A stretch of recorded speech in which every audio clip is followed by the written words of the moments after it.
This is our 10th Zero-Day Con. I won't keep you long. I'll just do a quick wrap-up. And typically, what I've started doing at Zero-Day Con, given the calibre of the speakers throughout the day, is I tend not to prepare my presentation for about 20 minutes or half an hour before the end, because otherwise I end up just regurgitating a lot of what you've heard throughout the course of the day.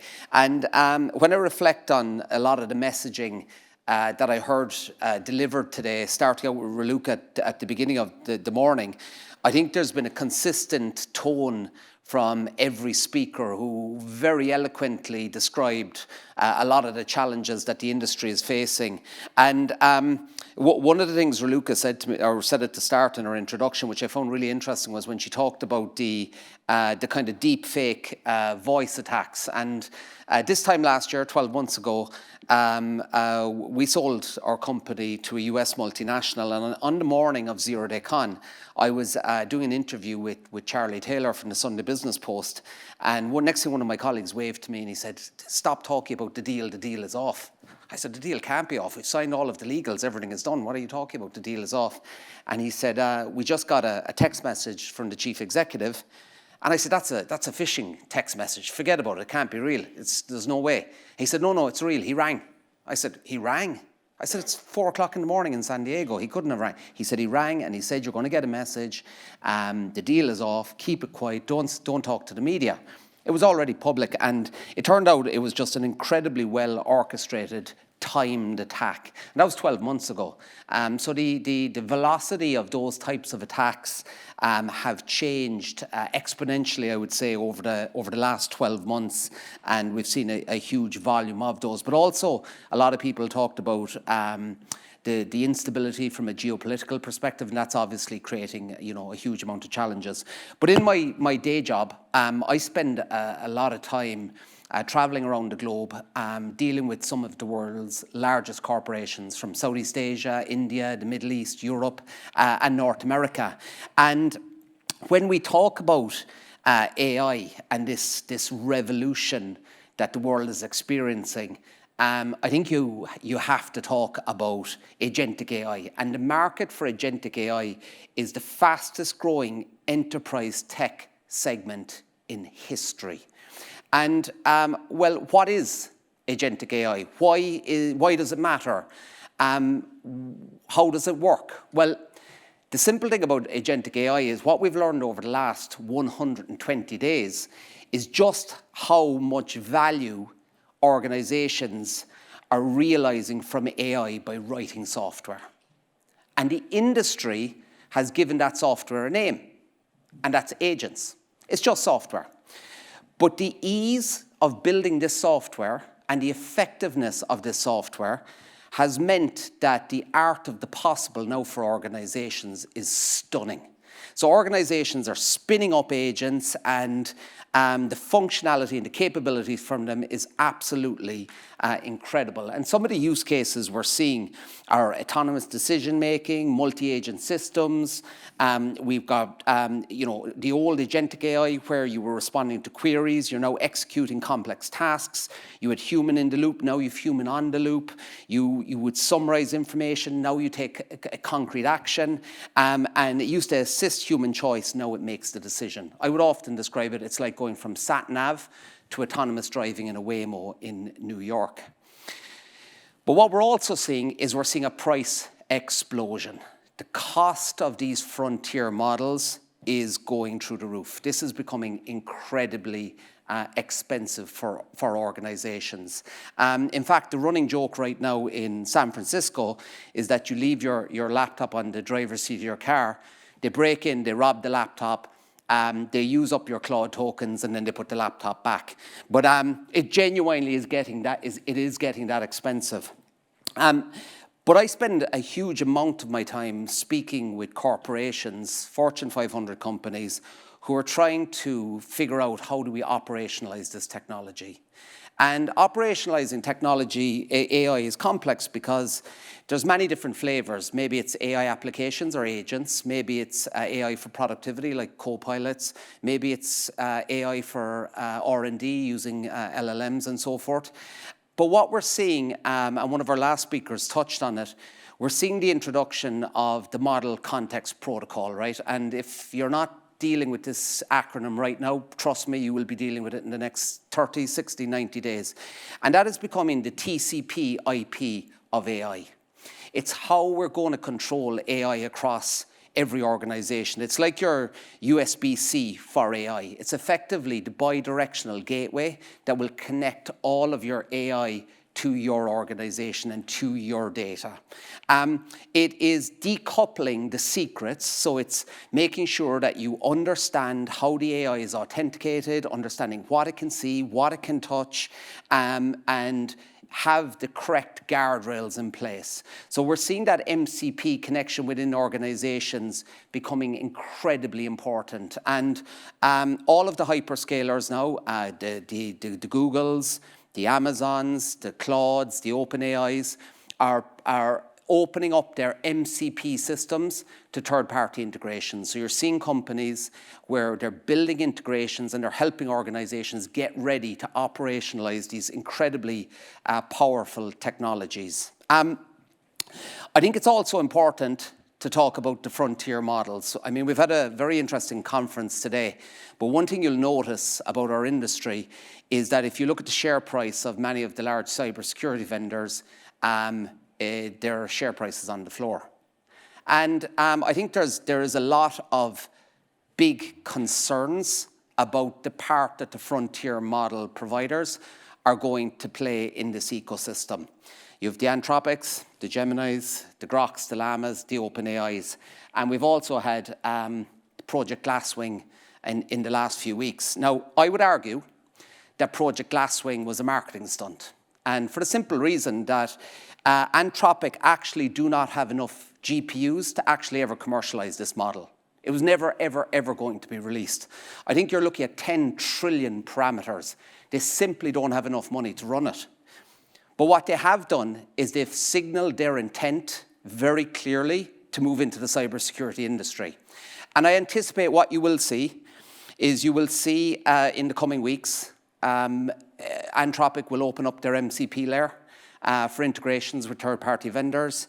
And then they will introduce their own models, like OpenAI and like Google and the others, which will be specifically focused for the cybersecurity industry. Why would they all move into the cybersecurity industry rather than maybe pharmaceutical or legal, even though they have moved into legal? I mean, cybersecurity is the white-hot area in this red-hot bubble. Why is it so important? Well, you need incredible amounts of data. You need incredible amounts of GPU. You need to be able to make decisions quickly. It is the actual perfect area for the frontier model providers to operate. There probably isn't a better area. So you are going to see in the coming months, you're going to see a huge push by the frontier model providers into the domain of cybersecurity. Are they going to crush all of the existing cybersecurity vendors? Absolutely not. You're going to see the ecosystem expand, and you're going to see MCP become the core gateway into your organization. It's going to be what controls what data you allow access into these systems and how you're going to run them. From a Forcepoint perspective, we see that MCP integration, like the guys in Proofpoint just mentioned, and Google mentioned, that control plane has now become fundamentally important. The perimeter, as we know it in cybersecurity, where we build high walls and deep moats and pull up the drawbridge and fill it with crocodiles, that's gone.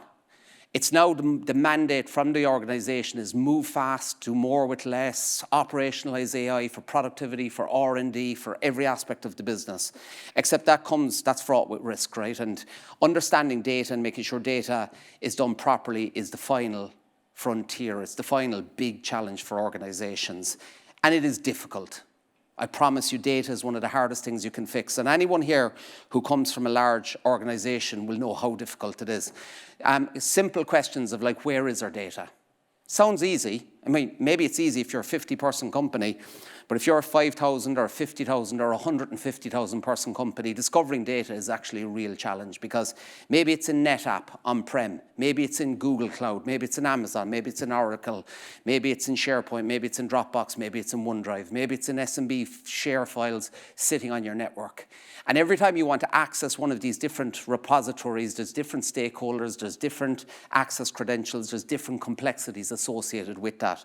So discovering where data is in an organization is a challenge in itself, but it's fundamentally important to your ability to operationalize AI. Your next big challenge then is understanding what the data is, right? And I would argue that it's not the job of the cybersecurity team to understand what data is. There's many different stakeholders and many different departments who probably understand what that data is better than you. So then having the ability to understand data and then decide what is it you want to do. What do you want to do as an organization? Which AI initiative do we want? Do we want to use it for R&D? Do we want to use agentic applications throughout our business to drive automation? Do we want to reduce risk? Do we want to operationalize a SOC? What decisions do we want to make? And it's hard to make those decisions without having, core visibility into your data. And then obviously controlling what goes in and what comes out to your different AI systems. And that's where you're going to see your organizations talking very seriously about how your MCP server is going to work and how it's going to connect up to these systems. And then obviously the continuous monitoring of these systems, the adversarial threat intelligence, and the continuous assurance and compliance. So the modern stack, a bit like what the guys from Google just said, is where organizations who do exceptionally well with this type of technology have a strategy where at a foundation, they firstly want to understand where our data is across our organization. Where is it? What is it? Do we understand which data is no touch? For example, we spoke about the EU AI Act. Do we have data of European citizens, biometric data, which should never find its way into an AI system, or should it? It potentially represents 4% of our revenue. Do we have IP or trade secrets that should never find its way into a model? I'll give you a good example. I was with a large pharmaceutical company in the US a few weeks ago, and they have just made a huge breakthrough in a drug for cystic fibrosis. And they've invested billions of dollars in this R&D project, but they're so terrified of this IP leaking out of the organization, either through an application or a co-pilot or any type of AI within the organization. They've banned it across the entire company, which is, you can imagine, is a huge call to make for the organization. So companies who touch very delicate data are now asking the question, how or where could this potentially leak into specific AI initiatives? So the foundation is knowing where data is and what data is. The controls are making sure that as that data moves across the organization or into our AI systems, that we've got effective visibility of it. And then making sure that in that integration to your MCP, how you connect AI from the outside in, that you have control over that area. So the competitive landscape, I would say the companies globally pretty much the same. The guys that are winning at this, who are doing a good job, who have got good governance, are understanding their data layer. They're making sure they have the correct guardrails in place. They're integrating their various systems with the MCP of the providers that they want to work with. And then they're embedding these systems across the business. They have a strategy where they whitelist what AI they want to use. For example, we are choosing a powerful engine like OpenAI Enterprise or Anthropic or Gemini for our enterprise work. You as an employee get access to that. We cover the cost of it. Then there's other ones that you don't get access to. Organizations who are finding it problematic, they tend to be using point solutions, moving too quickly without putting the effective guardrails in place and ignoring the risk associated with data. So to wrap up, I would say that from our perspective, what we're really seeing out there is that the ability to write software at scale now across these very powerful engines is driving this agentic wave. That presents incredible opportunity, but also presents incredible risk in the form of agents. And the future is fueled by intelligence, but defined by control. And many of you in this room are the stewards of ensuring that that control is implemented effectively across your organization to make sure that the next era of cybersecurity won't be defined by who has the biggest model. It'll be defined by who controls, secures, and operationalizes the data powering it. Thank you very much. We have two final bits of housekeeping before we go. I'm going to give you that because you need to hand this over in a moment, because it is time to announce our cybersecurity leader for 2026. And the winner of this award is someone who is described as a brilliant leader who makes sure systems stay up and running no matter what. When you hear his business, you'll understand why that's important. He focuses on stopping problems before they happen with a zero-tolerance approach to downtime. Our cybersecurity leader this year, ladies and gentlemen, please put your hands together for the CISO of EasyJet, Paul Midian. Up you go, Paul. Congratulations, my friend. Well done. Hey, Paul. How are you? Good to see you, man. Good to see you.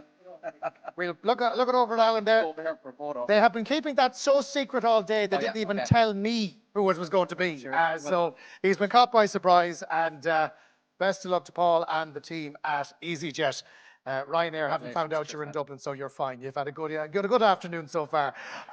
Paul, thank you very much indeed. Our final act, ladies and gentlemen, I'm going to move back out here. We have got these lovely shiny AirPods to give away to one of you. So those of you who visited all the stands, they are all in here, and I'm going to pick out one of the names. They may not be here, which means I get a new pair of AirPods, which wins for everybody. Have we got in the room Hauta Galadima? Is Hauta still here? Hauta not here. Anyway, Hauta, we have your details. We were going to sort you out for that. So a round of applause for Hauta winning the AirPods. Folks,